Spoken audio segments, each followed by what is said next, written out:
तो बेटा next property है आपकी प्रॉपर्टी नंबर 5। देखते हैं इसमें क्या है। अभी पहले साथ साथ लिख लीजिए, फिर समझाएंगे इसमें क्या लिखा है, ठीक है। ये है if some or all elements आपको पता है मैं ऐसे लिखता हूँ, ठीक है, ऑफ अ रो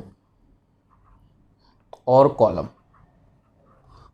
कॉलम को ऐसे मैं शॉर्ट फॉर्म में लिखता हूँ ऑफ अ डिटरमिनेंट के लिए मैं ट्रायंगल बना दिया करूँगा, ठीक है। आप देख लेना, आपको पूरा लिखना है तो अब ठीक है, ठीक है। Determinant are expressed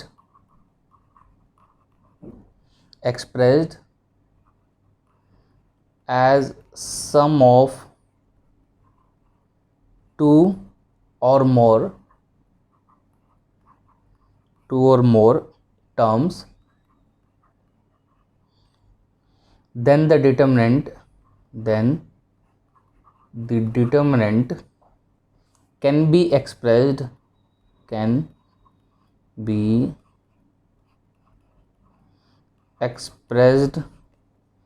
as sum of two or more determinants, ठीक है। अब ये क्या लिखा है, डिटरमिनेंट्स लिखे, क्लियर। अब इसको समझने के लिए एक मिनट थोड़ी देर के लिए ऐसे देखो। मान लो हमारे पास एक डिटरमिनेंट था which is look like this, a1 plus α1। फिर यहाँ मान लो, चलो ऐसे a2 प्लस α2, a3 प्लस α3, ठीक है। अच्छा, ये प्लस में जैसे एक लिखा है तो यहाँ मान लो प्लस में β1 β2 β3 भी हो सकता था, और साथ में यहाँ मान लो b1 है, अभी समझ में आ जाएगा, पहले लिखने दो, ठीक है। बाय द वे इस प्रॉपर्टी का कोई खास यूज़ होता नहीं है, बट सुन लो किसी क्वेश्चन में हो ना जाए। इसमें क्या है बेटा, आप देख सकते हैं कि जो आपकी पहली रो है ना, यहाँ पर एलिमेंट्स एडिशन में एक्सप्रेस्ड है, जैसे a1 plus α1, a2 plus α2, a3 plus α3। But यहाँ सेकेंड और थर्ड रो में ऐसा कुछ नहीं है। तो हम इस डिटरमिनेंट को ब्रेक कर सकते हैं। ब्रेक कैसे कर सकते हैं वो देखने वाली चीज़ है। जैसे कैसे ब्रेक करेंगे, एक मिनट, हाँ ऐसे लिखो a1 b1 c1, यहाँ लिखा a2 b2 c2, यहाँ लिखा बेटा a3 b3 c3। इसको तो ऐसे लिखो, ठीक है। फिर प्लस में दूसरा आएगा α1 b1 c1, α2 α3 b2 b3 c2 c3। तो आप देख सकते हैं इसमें क्या चीज़ आपको कॉमन नज़र आ रही होगी कि जो सेकंड और थर्ड रो है उसको तो हमने एज इट इज़ लिखा जैसे यहाँ थी, और फर्स्ट रो में क्या हुआ, पहले वाले एलिमेंट्स को तो पहले वाले डिटरमिनेंट्स में लिख लिया इसके अंदर, और दूसरे एलिमेंट को दूसरे में लिख लिया। इस तरीके से हम ब्रेक करते हैं।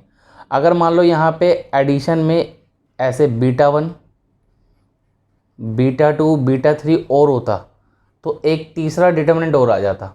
उसके अंदर क्या होता है, फिर सेकंड थर्ड रो तो सेम रहेगी, b1 b2 b3 c1 c2 c3, पहली वाली एक रो अलग आ जाती, डैट विल बी β1 β2 β3।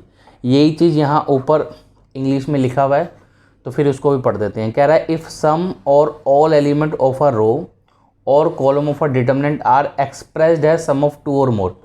वगैरह मान लो कोई भी एक रो किसी एलिमेंट्स के सम में अगर एक्सप्रेस है, दो या दो से ज़्यादा, then determinant can be express है sum of two or more determinants. तो मतलब इस तरीके से दो डिटरमिनेंट में हमने लिख दिया, ठीक है। बाकी इस प्रॉपर्टी का कोई ख़ास यूज़ नहीं है, एक आधा क्वेश्चन है उसके अंदर यूज़ इसका हुआ है, ठीक है। तो जब इसका यूज़ होगा मैं एक बार आपको दोबारा से रिमाइंड करवा दूँगा, क्लियर बेटा, क्योंकि ज़्यादा यूज़ नहीं है इसलिए कोई दिक्कत वाली बात नहीं है, छोड़ दो अभी के लिए छोड़ दो, पर करनी तो है ही। नेक्स्ट आपकी property number 6 and that is the last property. Okay, इसमें है क्या, एक काम करना है, स्टेटमेंट तो बहुत लंबी है इसकी, ठीक है, मैं आपको अलग से लिखवा देता हूँ। ऐसे लिख लो, इफ़ यू अप्लाई एक तो ये property RI goes to RI plus K times of RJ, और या तो अगर आप ये लगाओ CI goes to CI plus K times of CJ। अच्छा, ये तो पता होगा मैट्रिक्स चैप्टर से ही कि I J के इक्वल नहीं है and K is any non zero real number, ठीक है ना। अच्छा, if you apply any of these two then value of determinant will not be changed, will not be changed. आप चाहो तो बुकिश लैंग्वेज लिख सकते हो, बुक आपके पास होगी वहाँ से लिख लेना, ठीक है बेटा। अच्छा, अब इसमें क्या है, इसको सुनो। इसमें क्या है कि अगर आप ये वाली या ये वाली प्रॉपर्टी यूज़ करते हैं, जो कि हमने मैट्रिक्स में बखूबी यूज़ किया, ठीक है, चैप्टर नंबर 3 था ये। इसमें 3.4 एक्सरसाइज बेटा करना ज़रूर। अच्छा, एक चीज़, अगर आप डिटर्मिनेंट पढ़ने जा रहे हैं बच्चे, तो एक्सरसाइज 3.4 मैट्रिक्स वाली लास्ट एक्सरसाइज ये आपको जरूर आनी चाहिए, ठीक है। क्योंकि अगर आपको आती है तभी आप ये ऑपरेशन लगा सकते हो, और सबसे ज़्यादा डिटर्मिनेंट के क्वेश्चंस पे यही दो प्रॉपर्टी का यूज़ होने वाला है। क्लियर, ये तो आपको आनी ही चाहिए, नहीं आती तो फिर आपको बहुत परेशानी का सामना करना पड़ेगा, ठीक है। क्लियर, तो बढ़ते हैं आगे बेटा। ये आपकी प्रॉपर्टीज़ ख़त्म हो गई। आज हम लोग कुछ क्वेश्चंस करेंगे प्रूफ वाले, ठीक है बेटा। अच्छा, एक चीज़ मैं आपको बता दूं बेटा, एक्सरसाइजेस तो मैं करवाऊंगा ही करवाऊंगा। मैंने तो आपको कमिटमेंट किया था कि मैं आपको पूरा सिलेबस कराऊंगा, और एग्जैक्टली पूरा ही करवाएंगे। मैं आपको एक्सरसाइजेस तो करवाऊंगा, मैं आपको एग्जाम्पल्स भी करवाऊंगा, ठीक है। एग्जाम्पल्स ना, मैं आपके जैसे चैप्टर ख़त्म हो जाएगा तो at the end of chapter मैं सारे एग्जाम्पल्स एक बार डिस्कस कर दूंगा। जो तो बिल्कुल ईजी हैं उसको तो सिर्फ ऐसे डिस्कस कर लेंगे, और जो डिफ़िकल्ट हैं जिसमें एनसीईआरटी का सल्यूशन मेरे को लगता है कि शायद बच्चों को वो सल्यूशन समझ नहीं आएगा, तो उसके लिए मैं अलग से सल्यूशन डाल दूंगा। फिर भी अगर आपको किसी क्वेश्चन में दिक्कत हो तो आप मेरे को अलग से व्हाट्सएप कर सकते हैं, नंबर मैंने दे रखा है अपना व्हाट्सएप का, ठीक है।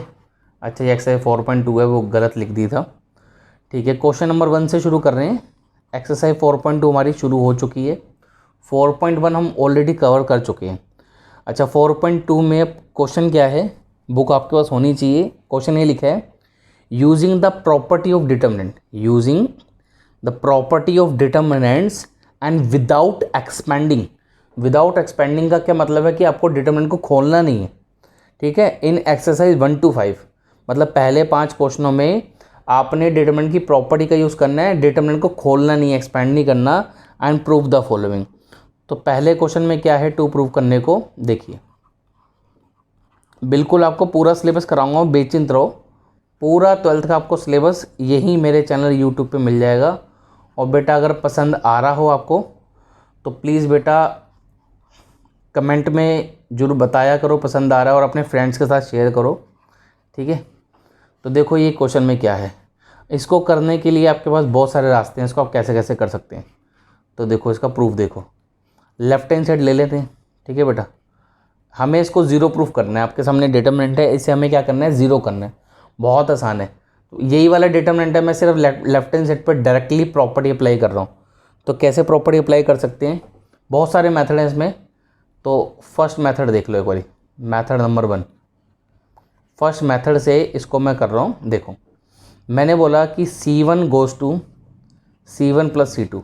अगर ये ऑपरेशंस लगाने आपको समझ नहीं आ रहे तो चैप्टर नंबर 3 में 3.4 एक्सरसाइज करो।